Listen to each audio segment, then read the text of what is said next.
Salut les amis, bienvenue dans cette nouvelle vidéo. Alors, cette fois-ci je vous propose, étant donné qu'on est au mois de janvier et que dans quelques jours on a les rois, on va faire une galette. Alors, pour la galette des rois, c'est simple. On va pas se casser la tête à faire du feuilletage. On va partir sur une base de feuilletage qu'on trouve dans le commerce, un bon feuilletage pur beurre. On va voir ensemble comment faire une crème d'amande, une crème pâtissière. Les deux ensemble, ça fait une crème frangipane. On la garnit, on la passe au four. Et vous allez voir, vous allez avoir une galette pour ce week-end terrible. Ok? On y va? On regarde la recette? Allez, suivez-moi, c'est parti.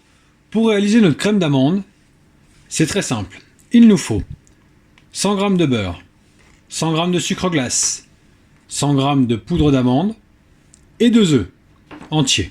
D'accord? Alors, le sucre glace, passez-le bien au tamis pour être sûr qu'on n'ait aucun grain.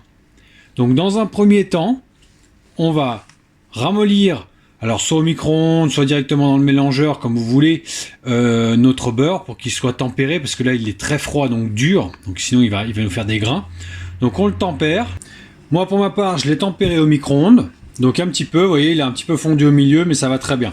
Donc on le verse directement dans la cuve du mélangeur, et à l'aide de la feuille du mélangeur, on va commencer à le mélanger. On a mis la cuve sur le mélangeur, on bloque bien le côté et on y va en première vitesse. On l'arrête. On va chercher un petit peu le beurre qui est au fond, qui n'est pas encore bien ramolli.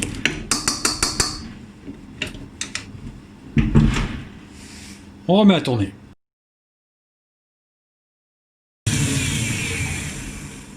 Voilà. Là, on vérifie qu'on ait un beurre où il ne reste pas de grains dedans de beurre, parce que sinon ces grains ils vont pas se mélanger après, ils vont simplement fondre dans la crème quand elle va cuire dans le four. Donc maintenant qu'on a une crème, un beurre pardon, qui est lisse, on va incorporer le sucre glace.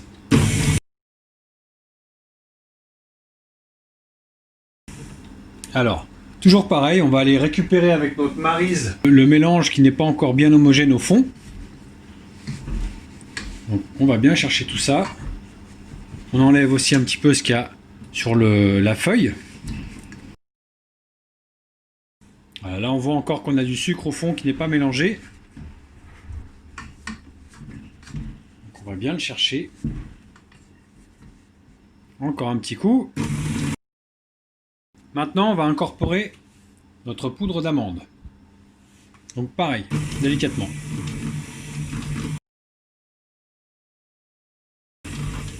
Alors toujours la même chose, on va aller récupérer ce qu'il y a au fond et qui n'est pas encore bien mélangé avec la maryse.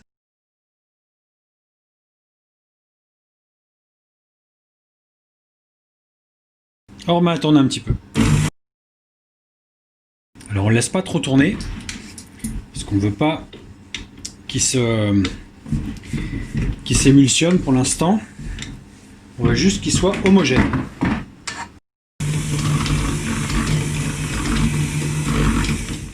Donc voilà, là on va remélanger encore un petit coup à la maryse. Là on a un mélange qui est pas mal. On va pouvoir incorporer nos œufs. On remet à tourner et on met les œufs.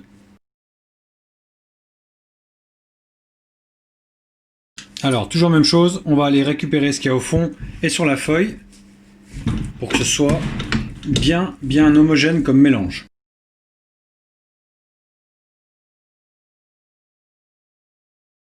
Et on remet à tourner.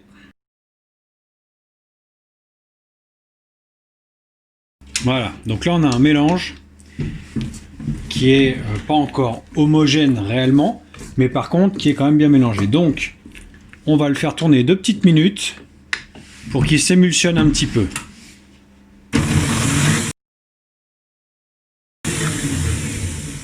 Voilà. Vous voyez déjà la différence de la texture de la crème. Là, on a une crème qui est bien mousseuse, d'accord? Donc, elle est émulsionnée. On va la débarrasser dans un récipient et la garder jusqu'à demain au frais pour qu'elle se repose tranquillement. Et demain, on fait le mélange de notre crème pâtissière, le rhum, qui est facultatif, et on garnit la galette. Donc, tout de suite, on débarrasse ça et on passe à la cuisson de la crème pâtissière. voici nos ingrédients donc pour la crème pâtissière.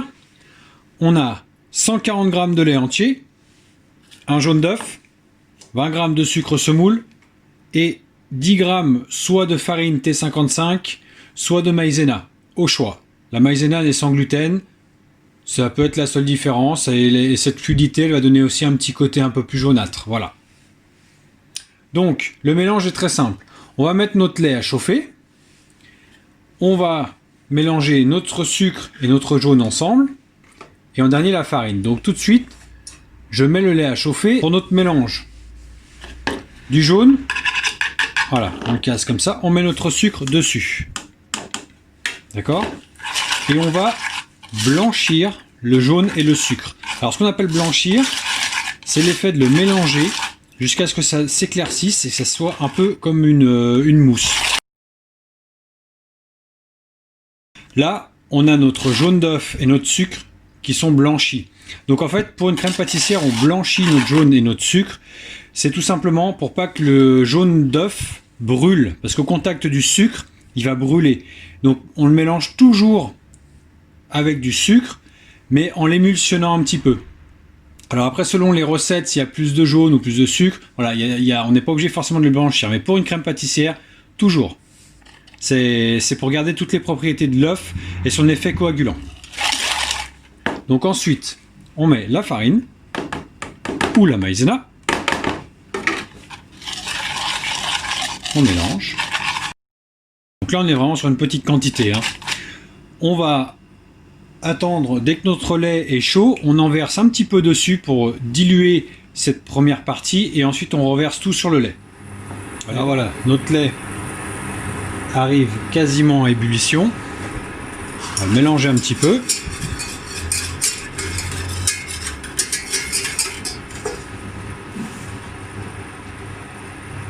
Ça y est, il bout. Alors on va l'arrêter, le temps de faire le premier mélange, que vous voyez bien. Donc j'ai mon premier mélange, je mets un petit peu de lait dedans pour le diluer et je mélange.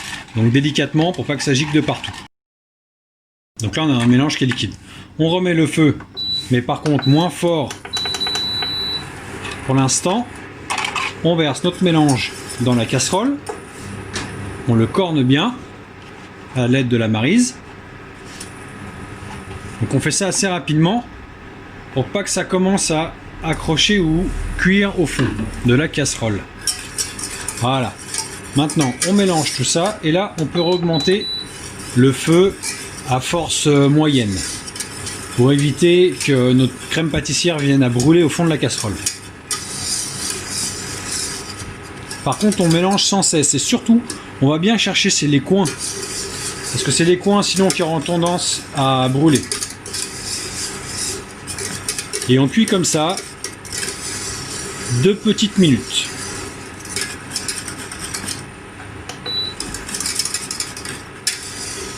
Donc quand je dis on cuit comme ça 2 petites minutes, c'est vraiment au moment où ça bout. Voilà, notre cuisson est faite. Donc la crème pâtissière, on va la débarrasser pareil dans un récipient et la mettre au réfrigérateur jusqu'à demain. Et demain, on procède donc au mélange de la crème d'amande, la crème pâtissière, le rhum et on garnit notre galette. Alors, hier, on a donc préparé notre crème d'amande, notre crème pâtissière. Les deux sont froides. Donc, on va procéder au mélange. Aujourd'hui, on a besoin, donc comme je vous disais, un feuilletage pur beurre, c'est quand même meilleur. Maintenant, à vous, libre choix de prendre pur beurre ou pas. Mais un feuilletage quand même de qualité. Donc moi, là, pour la vidéo, j'ai acheté un feuilletage, je trouve, dans le commerce. Mais vous pouvez très bien acheter du feuilletage chez votre boulanger ou votre pâtissier et juste avoir à l'abaisser. Donc quand je dis l'abaisser, c'est-à-dire qu'on étale le feuilletage d'une épaisseur de 2-3 mm pour pouvoir détailler nos 2 ronds et après le garnir. Donc le terme abaisser, c'est vraiment l'étaler. Voilà. Donc 2 rouleaux de feuilletage. Notre crème d'amande, notre crème pâtissière. On a une fève, bien évidemment. Il nous faut un œuf pour réaliser la dorure qui ira dessus avec le pinceau. Le couteau pour faire les dessins. Et un rhum ambré, un rhum brun. Voilà, un rhum qui a vraiment du goût pour parfumer. Alors après, c'est vraiment facultatif, hein, vous n'êtes pas obligé de mettre du rhum, mais ça relève quand même un petit peu, c'est plus sympa. Voilà, et en plus on en met très très peu, hein. Là dans notre recette, ça va être 6 grammes de rhum, ça suffit, hein. Donc c'est l'équivalent d'un petit bouchon. Voilà. Donc on va procéder à notre mélange. Donc là j'ai pris la cuve du mélangeur, ça peut être un cul de poule ou quoi que ce soit, on va le faire à la main, on va pas forcément le faire dans le mélangeur, ça vous allez voir, c'est très très simple. Allez, on attaque le mélange de notre crème frangipane. Donc on met la crème d'amande dans le récipient, on la détend un petit peu. Donc vous la sortez un petit peu avant du frigo, comme ça elle n'est pas trop froide. Hein, vous la sortez une petite demi-heure avant, c'est bien. On va y rajouter la crème pâtissière qu'on a préparée hier, qui est bien froide elle aussi.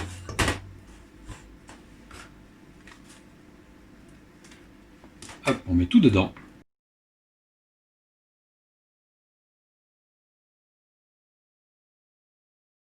Quand on a un mélange qui est homogène, c'est-à-dire que notre crème pâtissière n'a plus, il n'y a plus de grains de crème pâtissière, ni de crème d'amande, voilà. Là on a notre mélange qu'on appelle la frangipane. D'accord? Donc on va rajouter notre bouchon de rhum. Vous voyez, un bouchon. Notre crème frangipane est prête. On va préparer nos abaisses de feuilletage. Là. Alors on peut tout de suite la mettre dans la poche, comme ça c'est fait. Donc poche à douille, une douille ronde. Là on est sur un numéro 12 mm. Donc 12 mm c'est le de ce côté, hein, bien évidemment. Ça ira très bien pour garnir notre poche. Donc quand vous garnissez une poche, vous ouvrez bien les côtés pour glisser la main dedans. D'accord? Pour glisser toute la masse à l'intérieur. Mais une petite astuce, enfilez comme ça le bout de la poche dans la douille, d'accord? Ça évite que votre masse, pendant que vous garnissez en haut, elle sort en bas déjà, ok?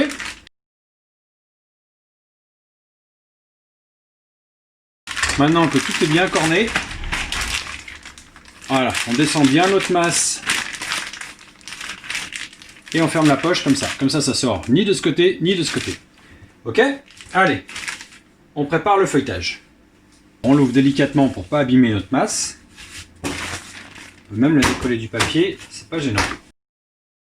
On peut lui remettre même un petit coup de rouleau, juste léger pour réaplatir, pour casser un peu l'effet du fait qu'elle était pliée.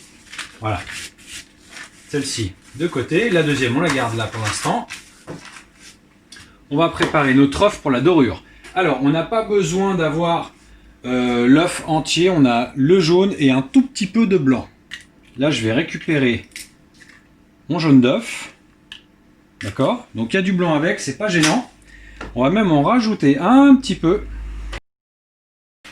On a une petite moitié du blanc, même un peu moins, parce que dans notre dorure, il faut qu'il y ait plus de jaune que de blanc d'œuf. Sinon on a une dorure qui va être tellement pâle que elle ne servira pas à grand chose. Voilà. Donc on mélange bien les deux ensemble. Et c'est bon. Nos blancs, après on peut s'en servir pour une recette de meringue, comme on a déjà vu ensemble, ou les macarons, ou ce genre de choses. On va mettre une petite couche de dorure, la largeur du pinceau, tout autour de notre galette. De notre abaisse, pardon. Voilà. Alors on n'en met pas beaucoup, c'est juste pour l'endroit où la deuxième partie de la pâte va venir se coller, d'accord? Et on garde le reste de côté. On prend notre crème d'amande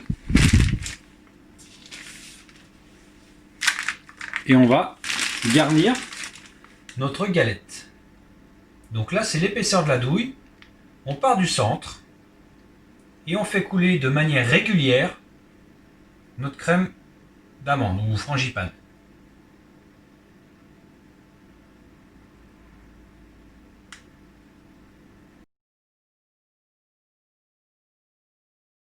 Le peu qui reste, on va le reglisser, mais tout doucement, enfin de très peu, je veux dire assez finement sur le reste de la masse. On laisse une grande largeur, on a à peu près voilà, 1 pouce. Là on a allez, 3 cm, 4 cm maximum de marge. Parce que maintenant on va mettre notre deuxième feuilletage dessus. Donc on va faire pareil. On va lui remettre un petit coup de rouleau sans qu'elle soit plus fine, hein. C'est pas la peine. On glisse notre fève. Donc la fève, on la met toujours sur un côté. Alors quand on en a une, on n'en met qu'une, peu importe. Si vous en mettez une deuxième, et ben la deuxième, vous la mettez pas là en face. Parce qu'au moment où vous allez couper votre galette, si vous coupez, vous tombez sur la première fève, forcément vous allez tomber sur la deuxième si elle est pile en face. Donc il faut toujours la mettre à un endroit comme ça. Comme ça, au moins, vous êtes un petit peu décalé. Le coup de couteau, si vraiment il tombe dessus, la deuxième, il ne l'aura pas. Vous voyez ce que je veux dire? Donc on prend notre deuxième abaisse. Le plus simple, vous l'appuyez comme ça. Voilà. En quasiment sur la moitié. D'accord? Et vous partez du bout. Vous venez poser délicatement, bien aligné avec celle de dessous. On appuie légèrement, pour l'instant légèrement, sur notre espace où on a mis la dorure pour que ça vienne se plaquer l'un à l'autre, d'accord? Délicatement. Et on continue de déployer notre feuilletage sur le dessus bien à plat en enlevant l'air en fait qu'on a à l'intérieur et pareil sur les côtés, d'accord? Alors n'écrasez pas parce que sinon votre crème d'amande va se décaler et elle va venir sur la dorure et c'est pas le but. C'est juste passer la main dessus pour sortir l'air qui peut rester coincé entre nos deux bâtons de feuilletage, enfin nos deux abaisses de feuilletage. Et pareil après sur les côtés, on vient sortir l'air délicatement, hop, jusqu'au dernier endroit. Voilà. Là, pour l'instant, j'ai pas appuyé encore sur mes côtés. Maintenant, je commence à appuyer, mais délicatement. Vous voyez, on voit pas la trace des doigts, parce que si on écrase autour, on va forcément écraser nos deux pattes. Donc, il y a un endroit où elles vont être plus fines. Et après, au moment de la cuisson, c'est des endroits qui vont cuire plus vite et qui risquent de brûler. D'accord? Donc on écrase délicatement avec les doigts, mais sans faire de marque.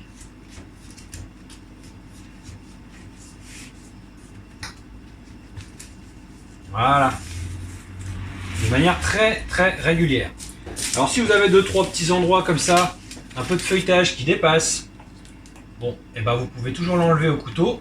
Pour vraiment que ce soit bien aligné les deux. Alors vraiment avec la pointe d'un couteau qui coupe bien, d'accord? Si vous avez un couteau qui coupe pas bien, vous allez tirer et déchirer votre pâte. Donc c'est pas le but. Parce qu'après ça enlève de la régularité. Vous voyez? Donc comme ça on a deux pâtes qui sont vraiment bien alignées.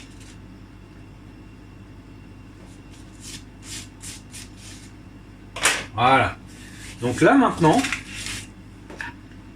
on remet notre couche de dorure. Donc là, sans appuyer, on vient peindre notre galette, donc de partout, de manière régulière. On n'en met pas trop, parce que sinon, si on en met trop, ça donne une couche dessus d'œuf, c'est pas terrible. C'est vraiment juste pour donner cette belle couleur de la galette à la cuisson. Donc on l'étale comme il faut. Donc on peut aller dans plusieurs sens pour faire vraiment quelque chose de très très net et très régulier. D'accord? Ensuite, on va chiqueter le tour. Alors chiqueter, vous allez me dire, c'est quoi ça? Hein? Et ben c'est très simple. Chiqueter, c'est avec notre couteau, on va venir rentrer notre pâte comme ceci, légèrement. En fait, ça permet qu'elle s'accroche l'une à l'autre, comme il faut. Et ça donne après ce petit côté qu'on voit sur les galettes qui fait un peu dentelé. Voilà, donc c'est ça. Donc, on vient chiqueter. Voilà, le mouvement, en fait, on pose le couteau et on fait un tout petit tour à l'intérieur comme ça, sans écraser en fait. D'accord?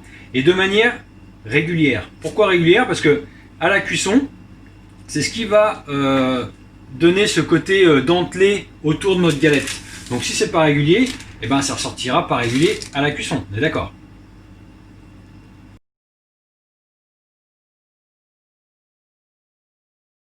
Voilà, maintenant qu'on a fait le tour, on va faire nos motifs de dessus. Les petits dessins qu'on a tout le temps sur nos galettes. Ok? Donc, avec le dos du couteau, pas le côté où on a la lame tranchante, mais vraiment le dos. On va faire du simple, on va faire un petit quadrillage. Tac. Donc en fait, je laisse glisser mon couteau dessus. Une légère pression, mais c'est très très léger. Le but, c'est pas de couper la pâte, c'est juste de faire une trace. Et alors là, en l'occurrence, si on fait des traits, on les fait bien droits et bien réguliers au niveau de l'espace. D'accord? Qu'on ait quelque chose de joli. Donc après, là, je vais faire un quadrillage dessus, mais ça peut être l'effet Pithiviers, donc c'est en tournant tout autour comme ça. Vous pouvez dessiner une feuille, enfin voilà, je veux dire, après, libre à vous de faire votre finition du dessin de dessus. Alors, n'allez pas trop chercher compliqué, parce que quand ça va cuire, ça va lever. Ça va pas ressortir un super dessin si c'est trop sophistiqué, hein. Donc moi je vais faire mon quadrillage mais en diagonale. Mon couteau et je l'incline toujours un petit peu sur le côté. Je fais pas mes traits en ayant le couteau droit comme ça, je l'incline légèrement. Pour m'assurer que ça vienne pas couper la pâte. Voilà, là on a un quadrillage. Alors après on peut rajouter des petits traits à l'intérieur, pourquoi pas, ça peut être sympa. Alors on va faire 1 sur 2, hein, on va laisser un espace, pour pas que tous les losanges soient identiques. Voilà. Si vous voulez, après on peut refaire dans l'autre sens, pourquoi pas, ça peut être sympa. Libre à vous et à votre imagination pour décorer votre galette des rois.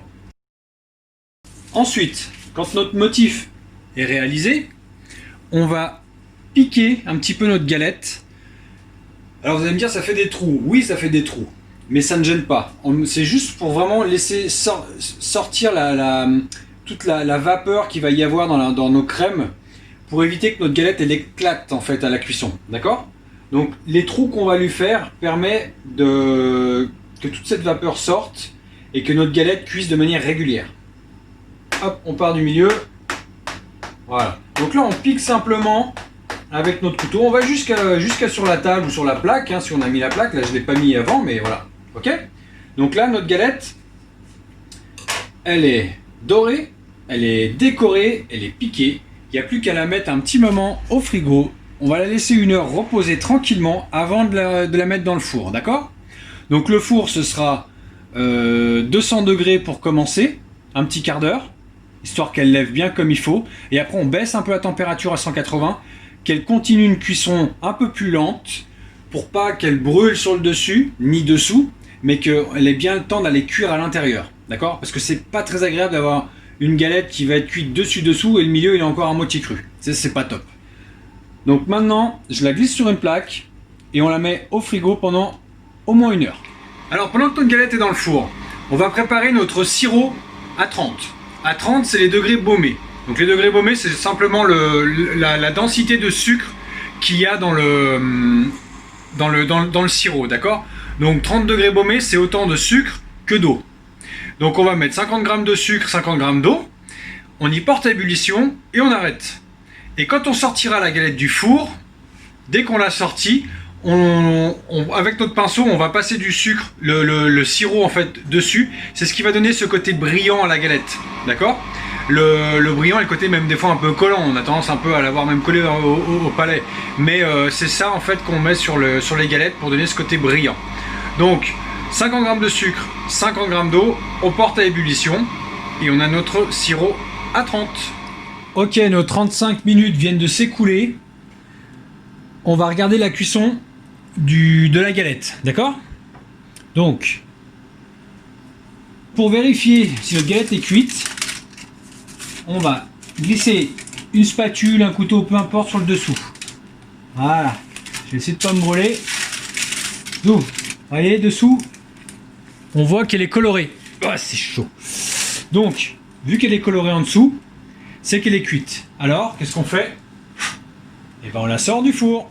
Notre galette est donc cuite. Alors, le sirop qu'on a préparé tout à l'heure, hein, comme on a dit, pendant que la galette cuisait, avec un pinceau, on va badigeonner notre galette.